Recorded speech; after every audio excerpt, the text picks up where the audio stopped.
welcome to this edition of the Religion Hurts podcast. My name is Mike Harrison. I find myself as I get on here, that I can see myself on screen and then I want to fix my beard. So forgive my vanity. I'm in North Iowa, actually real close to the Minnesota border. And it's a beautiful day out. It was a great day. A lot of miles this week, trucking all over the place. I've been to Louisville and St. Louis and Omaha and kind of all over. And so finally got a chance to sit down and record, and I'm excited to have you here.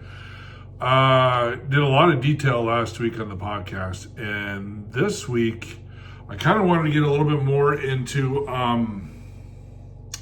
maybe directly the tail end of Christys and my story of us leaving the group. My hope is to have her on here real soon. We just got to time it a little bit with getting home and doing stuff. I got class this weekend and different things, so it's just trying to find time for both of us to kind of get together and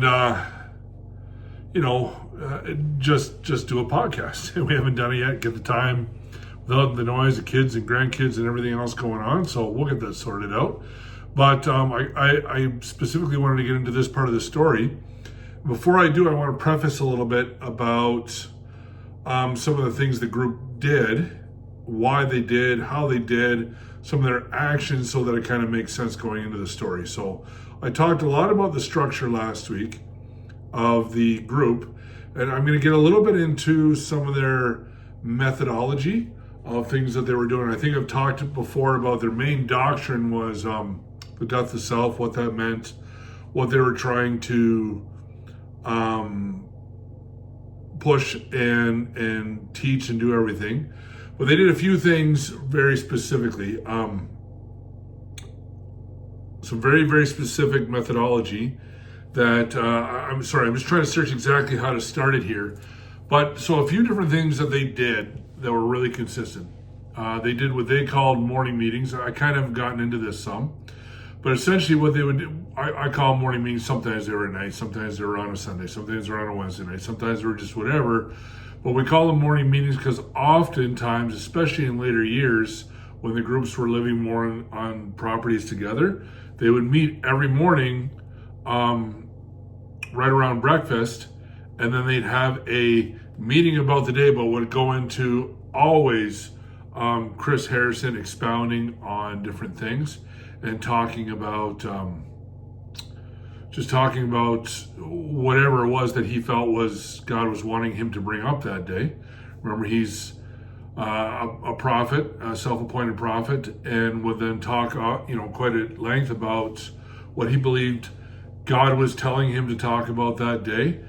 But it almost always regressed into one specific thing. So it would be a message, then it would be a message, sometimes in a little bit of vagueness, sometimes in a story, sometimes in a direct word that he believed God was telling him, but it would almost always go to a very specific thing where certain people would be, very few, very rarely, but sometimes people would be praised for their actions and things that they were doing, usually with a determination to be paired with to put people down. Now, the putting people down always happened, calling them out for their different sins, for what they were doing wrong, for the things that they were doing against God, against the group, things that weren't right, things that they needed to die to, right? Death to self, things they needed to face and deal with. And so anytime though anybody was praised, it was always paired with so-and-so is doing this, and I'm telling you that so that therefore, like let's say it's be me and my brother Chris. They'd say, Chris is doing this and this and this and this right. And then they'd praise him for a little bit. They'd be like, okay, great. And then they get into about what I was doing wrong. And so that you'd have that comparison of what you were trying to get to. They set people on a ladder all the time, and then they pushed you to always work your way up that ladder. And about the time you got up here, they insinuate that you were back down here. You had done something so egregious you deserved to barely be saved again.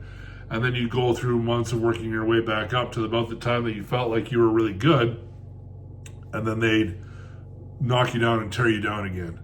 The only ones, like I said, that didn't go through that process near as much were the three girls that were on par with, or like right below Chris, Leah, Jenna, and Mandy.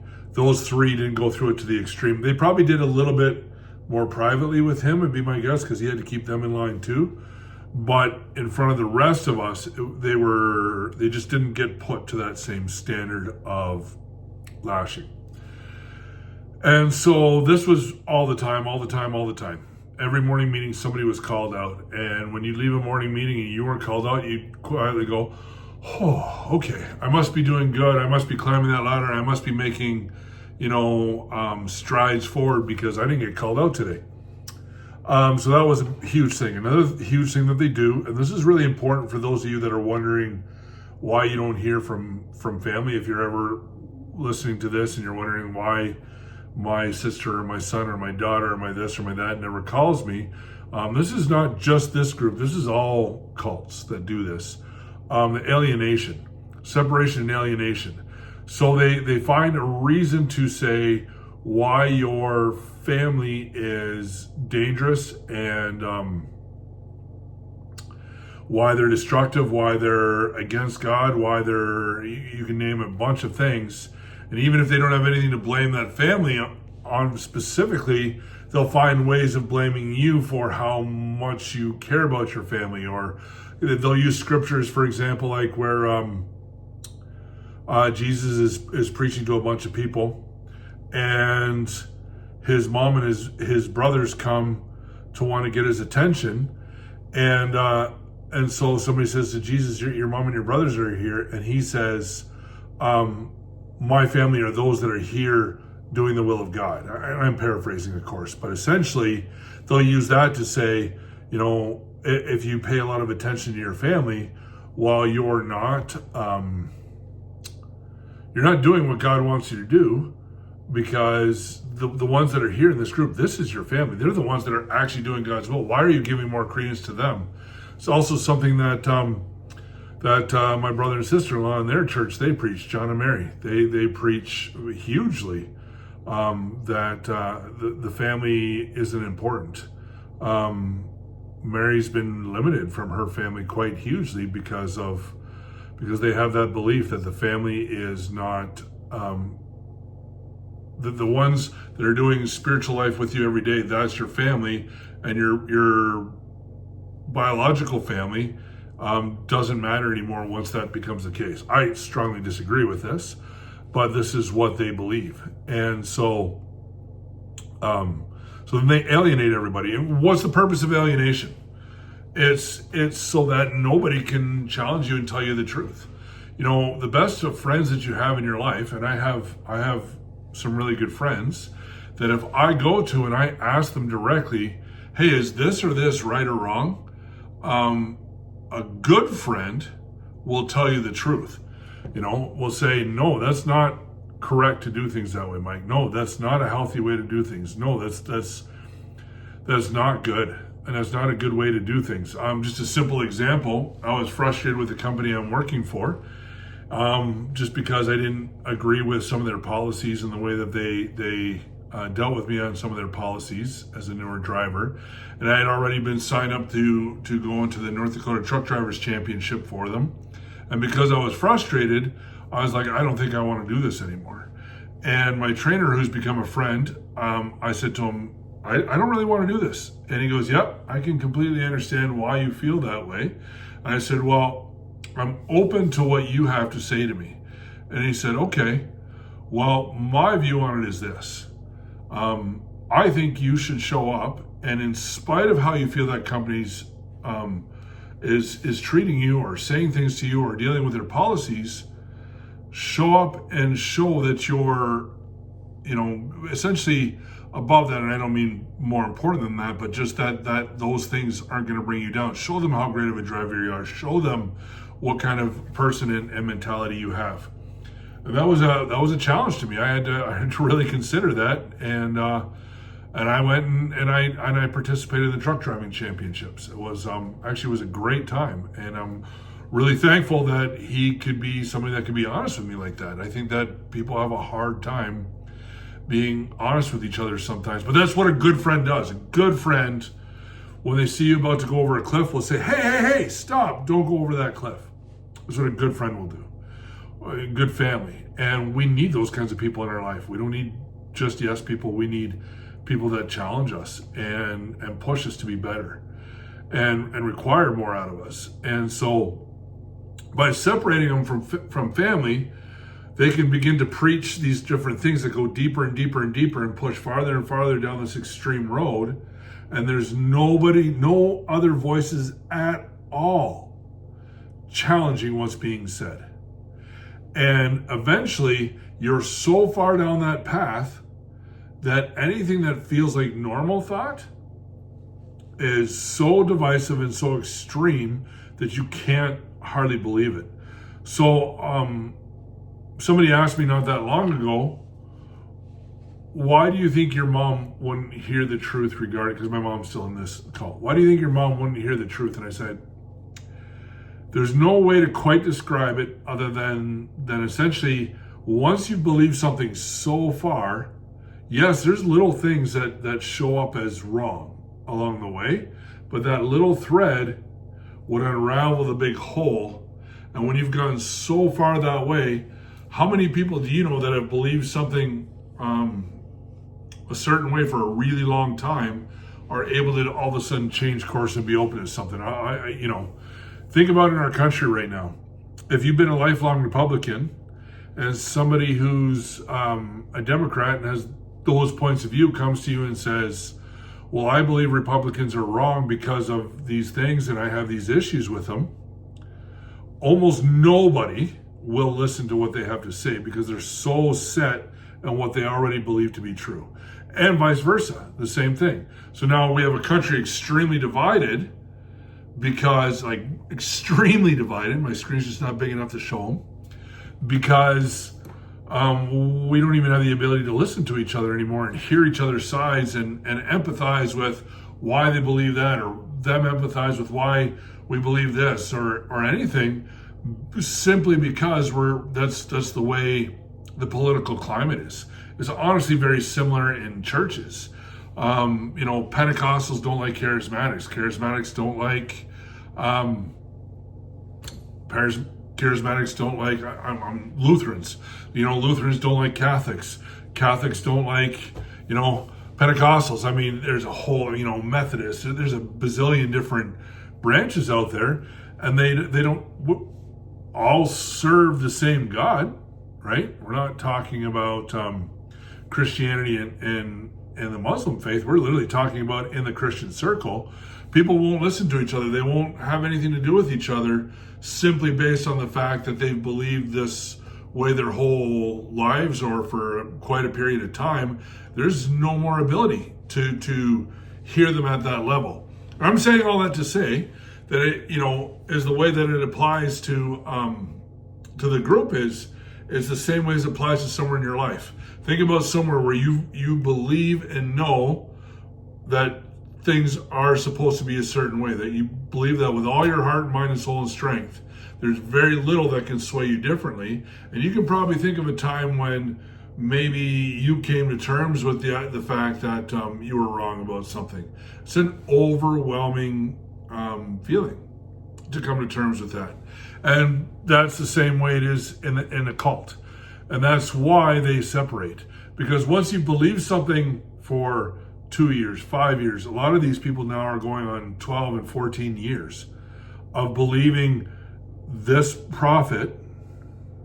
I don't believe he's a prophet at all, but they're believing this prophet, believing this thing that's been told them, this indoctrination for this long. It's almost impossible to reverse that way. So how did I do it? Well, you can do it, but it comes at a moment of crisis almost, because you get to the point, it shakes your foundation, it shakes everything about who you are to go back and face that kind of a thing. because everything that you've believed and stood on, for me, I think we were there 7 or 8 years, all of a sudden, I would basically say this to Christy, like when we were talking about different stuff, I would say, I believe God's real, and I believe I love you and the kids. I'm not sure I believe anything else right now. That was literally my capacity for belief. That's how much of a crisis of faith and everything I had. That's why I call myself, I've talked about this multiple times before, that's why I call myself a Reconstructionist. And now I regularly look at why I believe what I believe. And if I'm not 100% sure on it, based on, I don't do anything based off of because somebody else told me. I will dig down to the core belief of why I believe that thing. I'll consider it, I'll go through it, I'll talk to other people, I'll pray about it, I'll study on it. And when it becomes solidified in me at that point, then I can have that be part of what I believe in my foundation for who I am. And I actually really enjoy the process. It's actually super healthy, super freeing, because it allows you to constantly be growing as a person and not just hold on to your own dogma of, well, I believe this because of boom, boom, boom. It allows you to be open to the fact that, how would you put it? Some people always believe certain politicians are a certain way and they'll never be anything different. Or certain pastors are this, or certain churches are this, or certain denominations are that. And they'll never allow themselves to view it any other way. And I just think it does such a disservice to live life that way. I really do. I think you got to be open to recognizing that you might be wrong. You might have learned wrong. And God is incredible, and he loves to help us set those things correct and clear. And so if we're sitting on something that we learned in Sunday school and have essentially never considered why we believe that ever since then, I think we do a service to ourselves. Anyway, that's my little speech. But again, when it comes to somebody like my mom, now this is well over 10 years that she's believed this. You're literally going to destroy a person's everything about their belief system. Every which way is going to get destroyed, and they've got nothing left to stand on. And then you're asking them to go back to what they believed 12 years ago, when they've believed for so long that everything they believed up until 12 years ago was wrong. It's an almost impossible thing. And that's why I really believe it takes prayer and it takes God, because it takes having to face that. And then not only that, have you ever been wrong before? I know I have. How good does it feel to admit that you were wrong? I don't like it. I don't like it all ever admitting that I was wrong. Yet when I go and I have to do that, it's like, right? It challenges you massively to have to face that. And when you've been so wrong about something, I don't know, man. It's just super, super, super tough. So hopefully that gives you a bit of an understanding of why some of the people have a hard time hearing any truth. And they're not hearing, it's not like they're getting fed multiple truths. They're only getting fed one.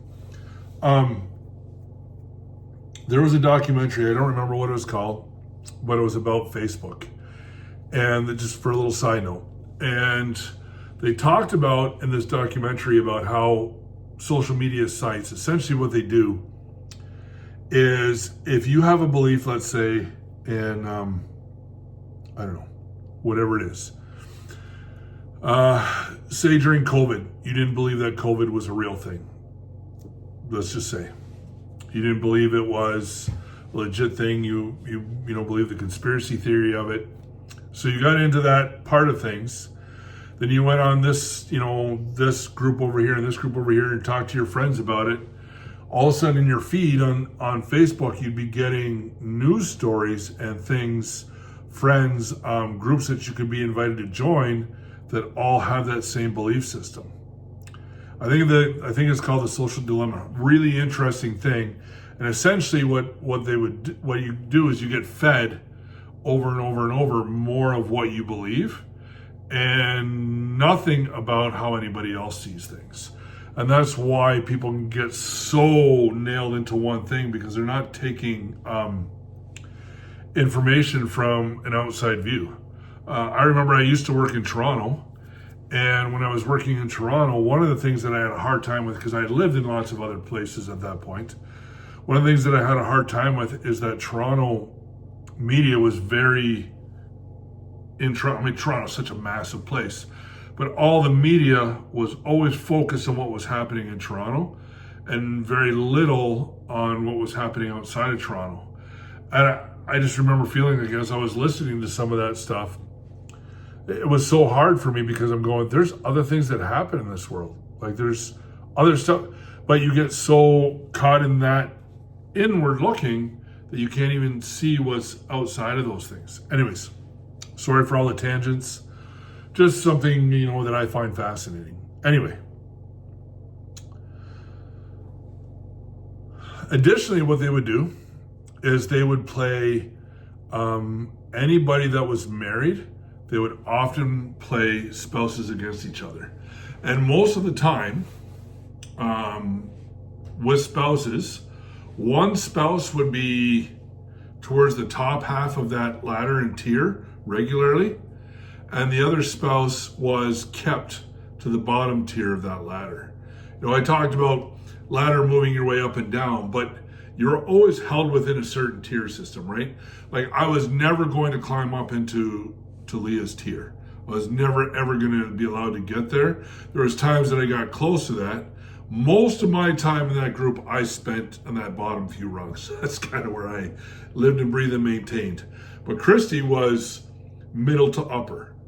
And so they had the people that were involved in the race team, and the race team was kind of actually set, and so the horse racing stuff, and I can get more into the horse racing stuff at a different time. But I've talked a little bit about how they have this belief for the gift of Israel. Well, they were going to raise these horses to do these 100-mile endurance races, and the horse racers were those three girls and Laura. Now, Laura, because she chose to get married, was held one tier underneath the other girls. But she never really went out of that tier, just like those three girls never really went out of that tier. And so, that was the horse racers. And then below the horse racers, you would have the people that regularly worked with the horses. So you'd have like a Philip, for example, because he became the farrier. You'd have at times Joshua. You'd have at times other people that were good with working with the horses, and they would go to these endurance races, and they'd have their team set up for the different ladies. They'd enter 2, 3, 4 horses into these races, and then they'd set up basically their teams of people that would. Now, Tim or Chrissy is going to probably dispute me on some of the details, and in a way they don't matter. I was never, ever, ever at a horse race or involved. So this is all coming secondhand to me because I was never there. So they can explain some of that better to you. And, but anyways, I digress. So they would have their group set up, and however those they would basically call it a pit crew, and however those crews were set up, but would be involved in, walking the horse for their cool down in between their loops, and feeding them and holding the horse's head and doing this and doing that. And while the girls were having breaks, and somebody would deal with their nutrition as well. So they had all of that kind of set up. And that tier was typically above the bottom tier. And then there was a few of us that were just never allowed to be involved in racing for whatever reason. And they would just deal differently with us for whatever reason. Now, there were times, though, there were times I never got into that part of it, but when they started getting into the construction company, they decided to go from having, say, They would go from, say, we would all, I think I explained this before, we all worked, all the men kind of worked separately, and then we put portions of our income towards the group's function. When they switched it into, there was one main company originally, and now there's multiple companies. Everybody works for those multiple companies, but at that time, everybody worked for that one main company, which was the construction company, Third Day Construction. When everybody worked for them, I rose in those ranks and became project manager and ran different divisions in there. And that did bring me out of that lower tier at times up into that more middle tier when I was doing that. So it's not that I was always at the bottom, I wasn't. And then, but it would rotate. Like Tim would be at a higher tier than me for whatever reason, just as an example. He'd be at a higher tier than me because he was involved in horse racing and I was this guy. And then they'd bring Tim down and knock him down and bring me up, into this. They actually, when I just found this out, Tim and I were talking recently here, they kicked him out of the group saying that it was because he disrespected me in the position that I was in the construction business. I didn't even have any idea that they used me to do that. But they would constantly be doing those kinds of things, pushing people up and down. Anytime you got too high, boom, you'd be pushed down. And when you were really down, they'd build you up so you got back up. And always like that, always up and down. Well, they did that a lot with marriages. And this is the point of me getting into all this, is they did that a lot with marriages. They would put one spouse up, and it typically was almost always this way. So for example, Laura was always higher than Eli. It was the opposite way with Christy and Elaine. Chris was always higher than Elaine. Jewel was typically always higher than Josh. Christy was always higher than me. Renee was always higher than Tim. There's other marriages there, it doesn't really matter. But they would always do that kind of a thing. And then on occasion, if they needed to, if that one person got too high, that spouse that was always up was too high, for a period of time, they'd knock that spouse down, knock their legs out from underneath them, and it always, never, ever did it not happen this way, where the other one wasn't raised up at that time. They would, and you could, now when I look back at it, I could tell you in detail. I could watch them work and say, yep, so-and-so is getting raised up. Oh, wow, look at that. Elaine's coming way up. Chris is about to take a huge hit. He's going to get knocked down. And then that's what they would do. And the point of it is, so I'll speak specifically for me. There's probably 5 or 6 times that I would have left the group, 100%. But I didn't, only because a few had been temporarily kicked out of the group. Like I talked about how Tim was removed from the group for a little while. But before they did that, they reinforced and praised Renee and built her up. And she, we've talked about how if you're not part of the group, you're not part of that circle, people are being pushed so hard to always be trying to climb up that ladder that you literally would probably, not that this ever happened, but you probably would do damn near anything to climb and get that recognition. Like they just constantly were promoting that kind of a thing. And so Tim gets kicked out. Renee just goes, well, you're a sinner. They said you're not worth anything. Boom, bye. See ya. Tim's out. And she stays. Over what? Simply because that group told her that Tim wasn't godly enough for her. Okay, well then I don't want him.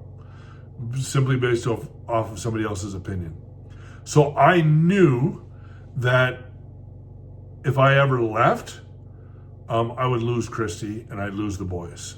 Because sometimes, okay, like when Tim was out the first time, they didn't necessarily stop Renee from allowing Tim to see his kids. And Tim wasn't super far away, so he got to see his kids some. But another guy, Daryl, was removed from the group. And that was Mary's, my sister-in-law. This was her original husband. Daryl got removed from the group for whatever reason. They decided that he was, too rebellious.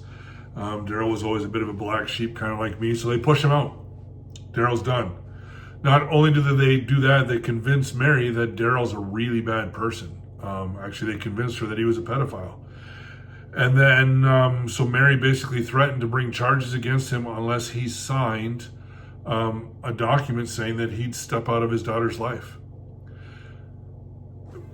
Mary, fast forward a few years, Mary's out of the group. Now Daryl's back in. But Daryl's hasn't seen his daughter since she was, I don't know for sure, 2 or 3 years old. And she's, I think 13 now, something along those lines. And Mary's remarried, and Daryl hasn't seen his daughter in all that time because of that.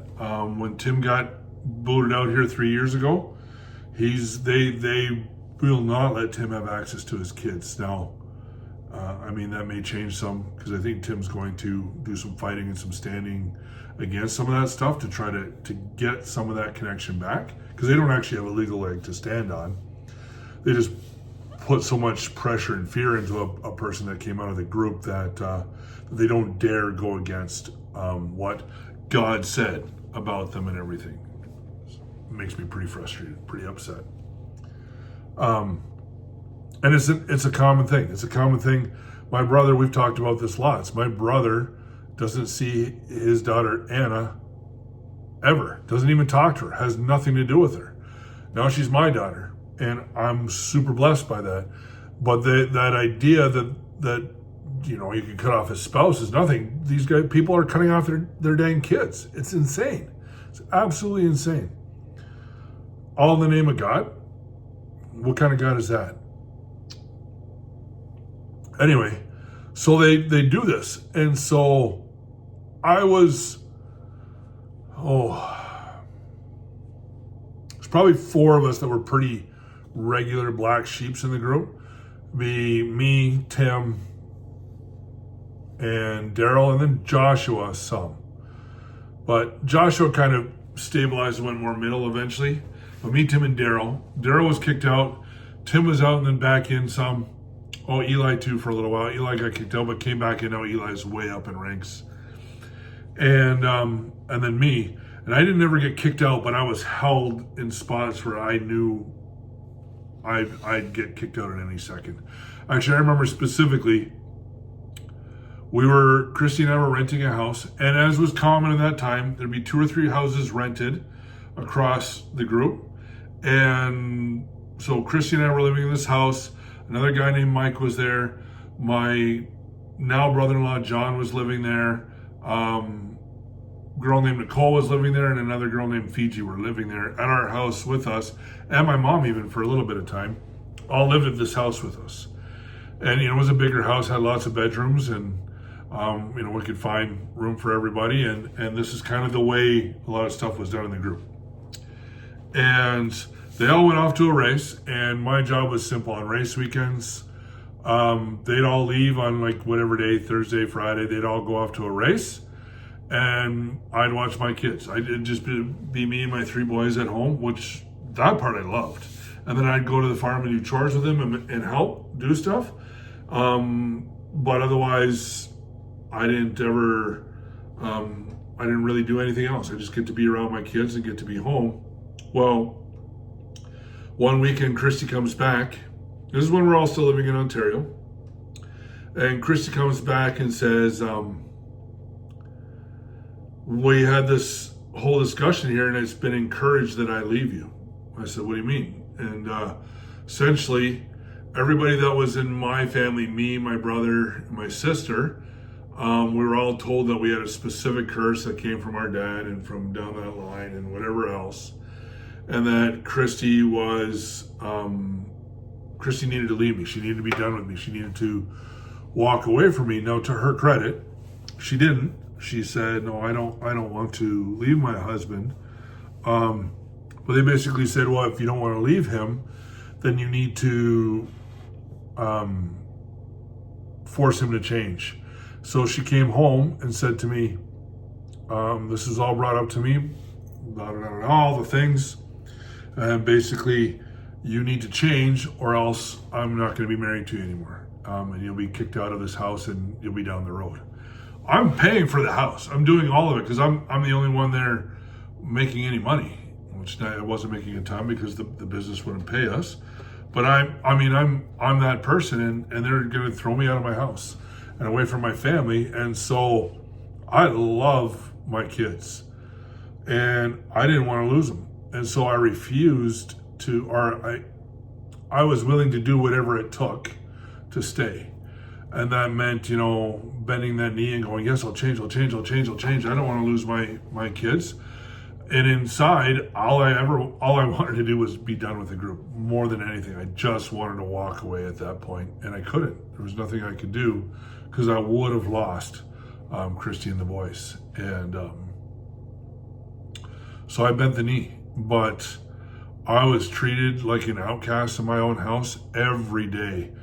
John and Mike would sit there and berate me and belittle me and put me down because of this sin that I supposedly had that came from my family line, whatever. Bunch of bull crap. And I want to say a lot more than crap right now, believe me. And just sit there and put down day after day. I got removed from the main part of the business. I was running multiple jobs at that time, and I got sent to one job that was working on this 150-year-old barn that we were restoring into a retreat center that nobody at our company liked to work at because they all believed that the owner was a little too eccentric and whatever.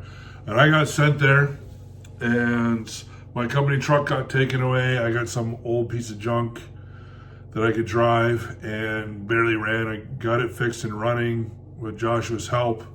Would drive that old truck to that job site, which is like 15, 20 minutes away.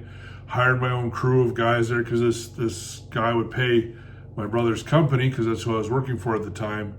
But whoever he had as the supervisor there got to hire their own crew and guys. And I'd cry myself to sleep at night, literally, and get up and go do my best to go to work every day. And I actually found a lot of peace in it. That's for another time, another story. But essentially, this is, how they would control people. But there's other times where, usually for small periods of time, where when Christy would either get too high or she wouldn't kind of bow to what they wanted, all of a sudden I'd be getting promoted and looked at and made to be whatever, and then bam, Christy would take it, and she'd be, all of a sudden she's in this bad place and she's this and she needs all this help, and I'd be getting phone calls from Chris Harrison to all of a sudden how to encourage me how to stand as a man because the sins that my wife was, and all this nonsense. I hate even repeating most of this crap because it makes me so bad now. So we're going to fast forward a bunch of ways.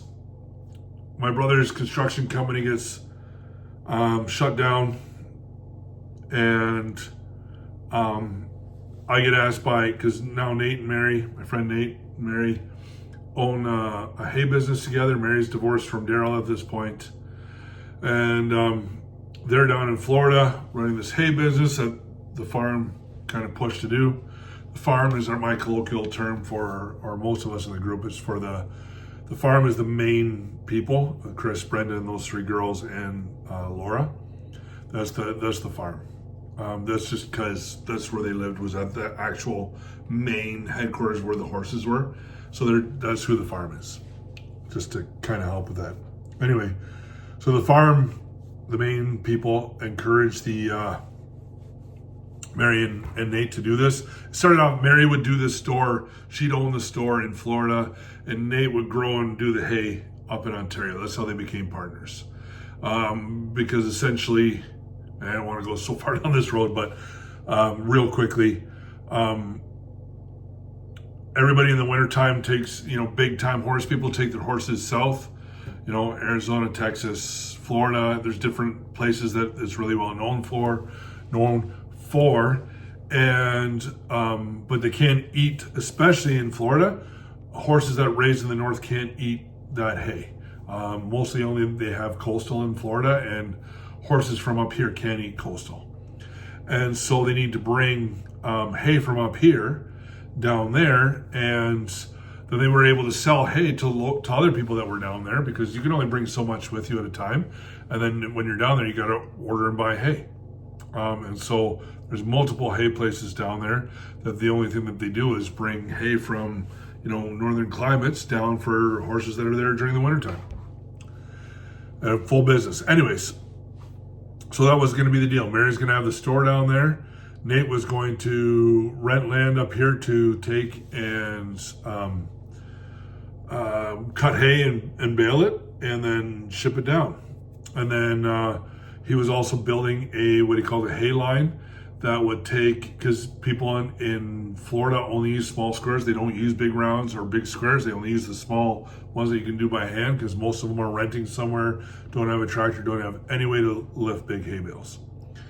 And so then where you could unroll big rounds, he was making this line, unroll big rounds, feed it into a small baler that would then bale them up into small bales and package it in a way that you could ship them to the south, okay?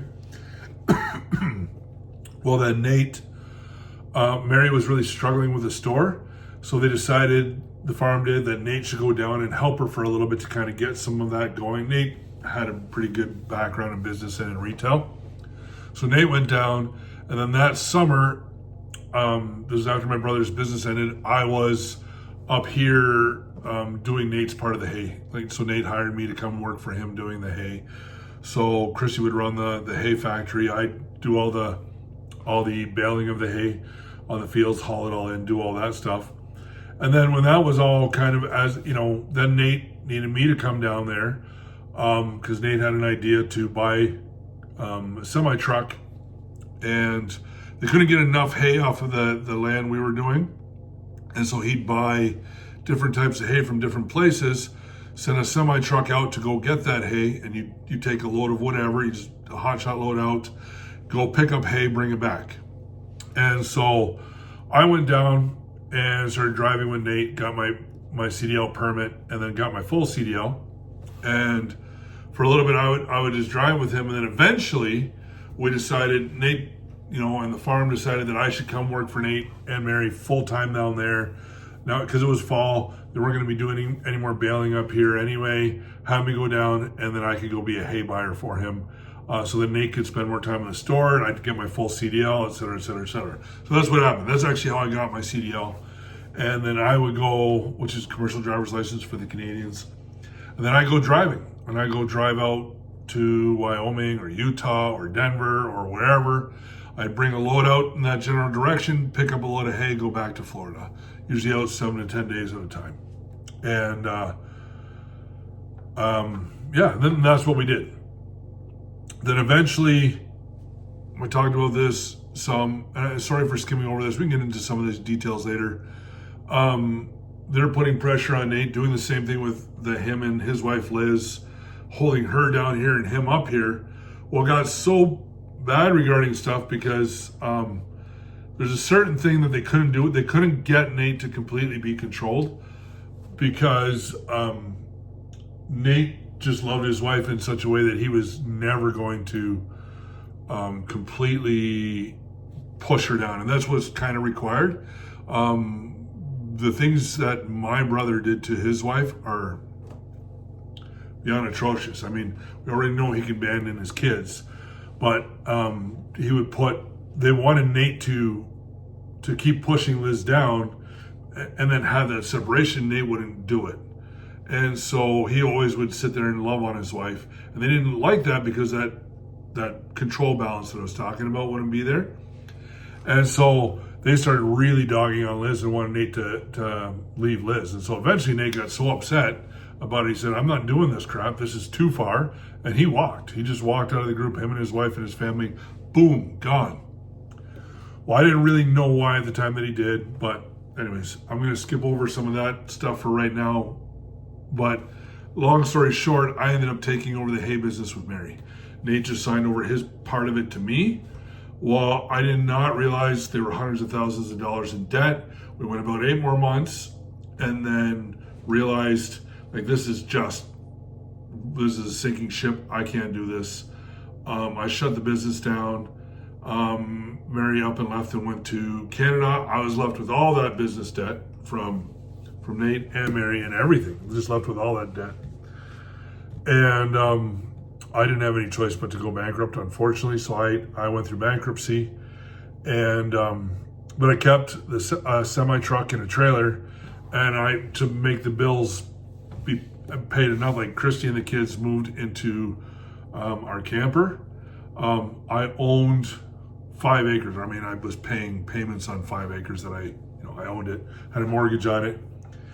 And Christy and the kids moved there, and eventually all the farm moved onto that 5 acres, which, by the way, they completely stole from me.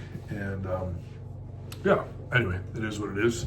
They convinced me in the bankruptcy that that I should sign it over to them just in case we lose it. Now all the farm's living there, my wife and kids are living there. They're like, we'll protect it for you. Just send it over to us. We'll protect it. You'll always have a place here to live. Didn't happen. Whenever that was sold, I never saw a dime of it either. Didn't have any say in it. Anyway, it is what it is. I don't care. I was out of the group. That's what mattered. And so, but now everybody's living on that property and I'm out trucking, okay? So this is where kind of going through all that to get to this. I'm out trucking now, and I'm the only one at this point making any income for the group. Essentially, I had agreed to do this. Christy and the boys are living, they've got, this is actually kind of normal in Florida for people to live in campers. So we had, I want to say 4 or 5 campers on this 5 acres. And Christy and the boys are living in one of those campers, and I'd essentially take and go out trucking, and all the money that I made from it, I was self-employed, but the farm ran the books. They just give me an amount of money that I needed to live off to pay, like, cell phone, personal bills, whatever, which is really minimal because I wasn't technically paying rent, right? Because so they would take the whole of that money. They'd give me enough so I could get food. Christy could get food.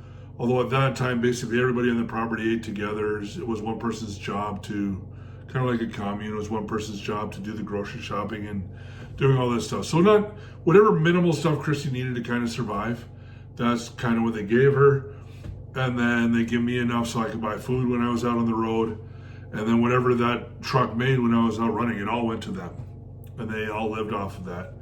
And for a while, that was the only money that they had really coming in, was just that. And so Christy kept getting pushed to a degree, kind of pushed lower. And me, they kept elevating me, which was a really weird thing. And in a sense of, I would come home and they praised me, but I was spiritually and emotionally really, really, really low because of the bankruptcy and having lost everything. I was just, for 6 months probably, I barely could just drive the truck down the road. That's all I could barely handle. I was just a shell of a person during most of that time. And they would just love on me and encourage me and try to lift me up. But it had nothing to do with me. It had to do with the fact that I was the only thing that was bringing in money for them to survive. Really wasn't because they cared about me, unfortunately. That's just the reality. Actually, when I became a citizen, it was right after just a couple months after the bankruptcy, when I went from a permanent residence to becoming a citizen. And at citizenship, you can change your name if you want. And so my last name was Jansen Van Doren, which a lot of people watching this will know that. And like I said, super, super, super low, super discouraged, just down in the dumps at that point in time. And Chris Harrison came to me and said, you're such a warrior. Because like I said, almost every day he would call me and encourage me and lift me up and tell me how great I was. But I was in rough shape. So self-preservation for him, and probably like, oh my word, this guy might not live if we don't. And he probably wasn't wrong. At that time, I don't know if I would have lived had they not actually been pumping that into me.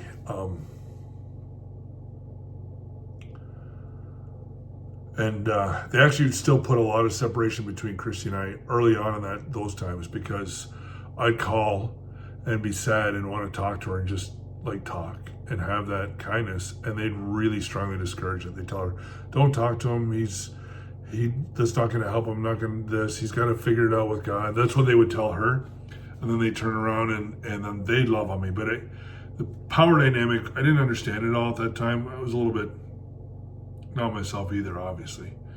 But they would take and they were shifting that power dynamic for me to become up, but dependent on that up with them. And Christy low. And I had never been in that spot where I was going as high as I was with them. And I didn't quite understand. I didn't realize Christy was coming down and I was going up. But they were slowly separating her from everything racing and everything having to do with that. And they were just kind of separating her slowly. And anyways, so I go to get my citizenship, and Chris Harrison calls me and he says, I just want you to know that I think of you as a son, and I would be so honored if you would take my last name. Because of how low I was at that time, I made one of the worst decisions I ever made. Two huge ones that I made during the group. I mean, going to the group was a pretty big one too, but was signing my name on the dotted line for that A company was a big mistake. And then number two was being willing to take on Chris Harrison's last name. I had said eventually I would tell you. Well, that's how it happened. I took on that last name when I became a citizen in the U.S. officially and could. And now it's such a pain in the butt to change.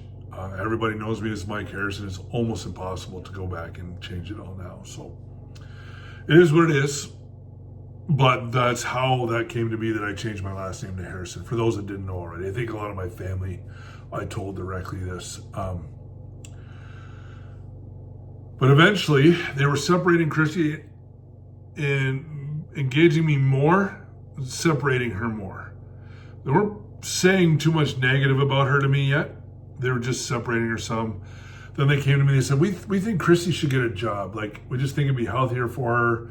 You guys need more finances. You're already giving so much here. What if we did that? I'm like, yeah, that makes sense. So Christy got a job working on a horse farm.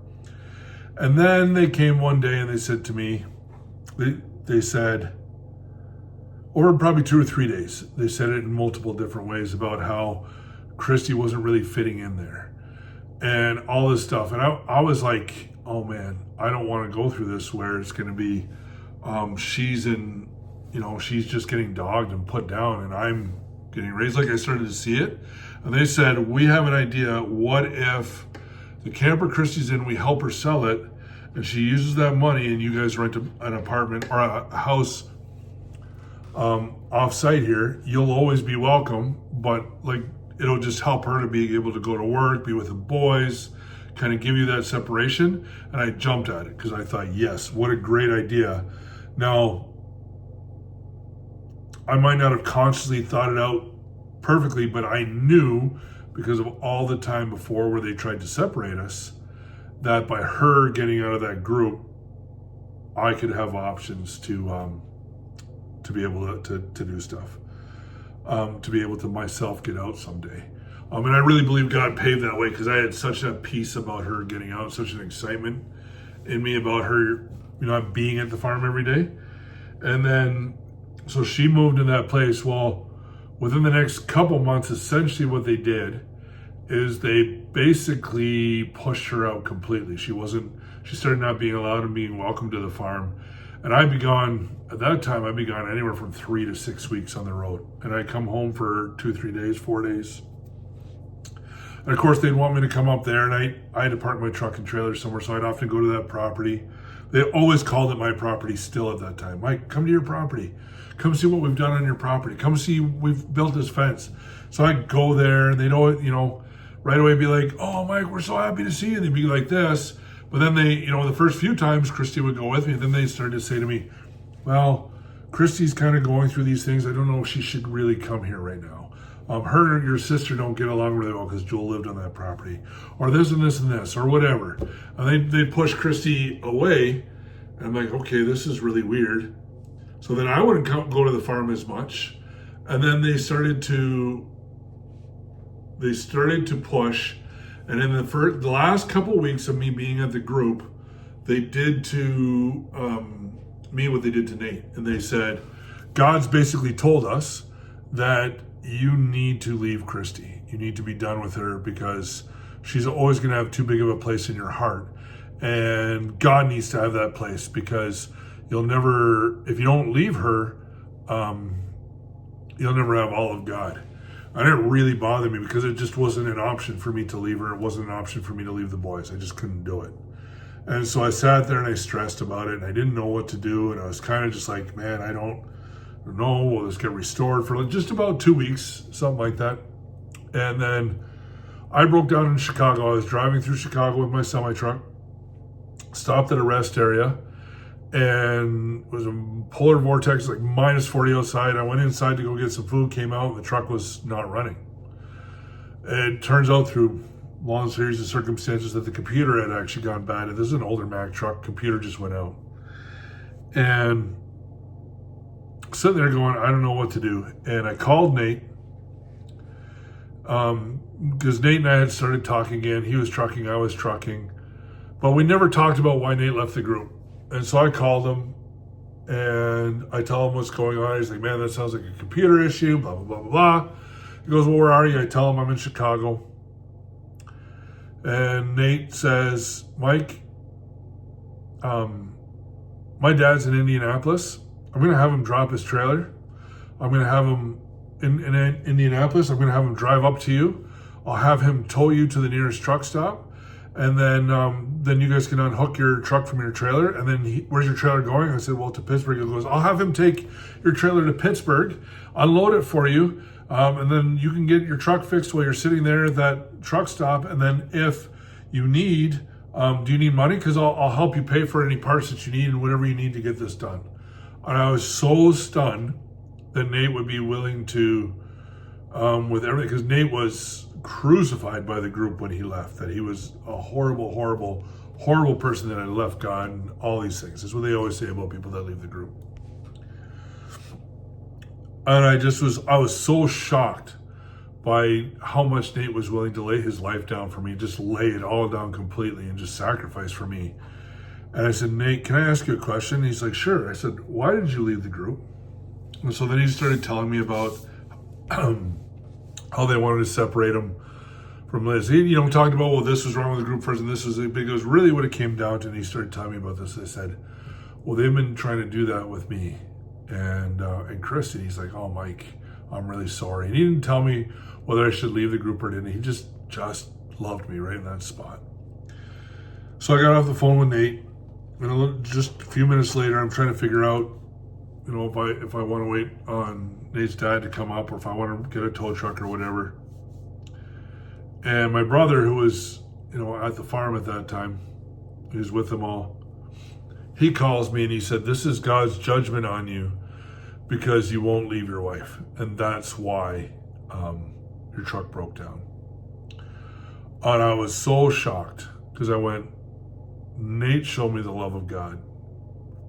And I just knew what Nate showed was the actual love of God. What they're doing is not. It's control. And they just want to destroy my family. And so in that moment, I kind of decided I wanted to be done. But I called Christy. And anyways, she didn't want me to leave at all because she still strongly believed that the group was what God wanted. And then if I left, she'd never be able to go back either. And I said, well, I'm not making any decisions now. Let's just talk about it. Let's pray about it for the next few days. And I decided I would get the truck fixed. And once the truck was fixed, I'd make a decision. I didn't want to do it when I was stressed out about the truck. It took me 3 days to get a computer delivered from Lakeville, a used computer, and wire it into the truck and all this stuff. It took me 3 days to do this whole thing, get the truck fixed. I got the truck running. And that was that. And I called Christy and I said, we're supposed to be done. Yeah, but what if? And I said, I don't want to serve a God that makes me have to leave you. I don't think that that's what God wants. And I'm not willing to do it. And she said, okay, I'll stand with you on that and you can leave. I'll support you. And that was it. That's how Christy and I got out of the group and how we broke through that control, how we got free. And it's been a never-ending road since, to finding peace, to finding joy, to finding love, to finding happiness. There's been a lot of hurt, a lot of heartache along the way, a lot of pain, a lot of chains that I've had to break through, a lot of bondage I've had to get myself out of. Just a lot of things that have been really tough, but it's been, maybe at times like this, but mostly it's been this kind of a trajectory. And I'm super thankful. That's kind of the point of all this, is that moment when I was talking to Nate in the truck. Religion and control over here versus the love of Jesus and a laid down life over here. And that love broke through. That's my story. We'll see where we go with next week, but thank you for joining me on this one. And I look at my own eyes and I can tell how tired I am. I am ready to be done for today and find a bed. Oh, there it is right there. Awesome. Love you all. Thank you so much. I hope you have an amazing rest of your week, and God bless.